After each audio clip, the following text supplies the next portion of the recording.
Ranjangoan is a village located at a distance of about 50 kilometers from Pune. Located there is the Maharashtra Industrial Development Corporation, MIDC, industrial area and a shrine to Mahaganapati.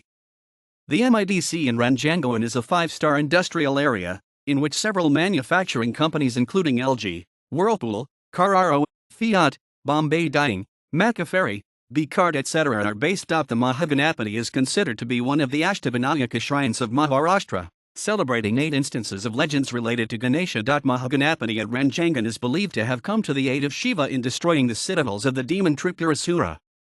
According to history, the temple was built between 9th and 10th century.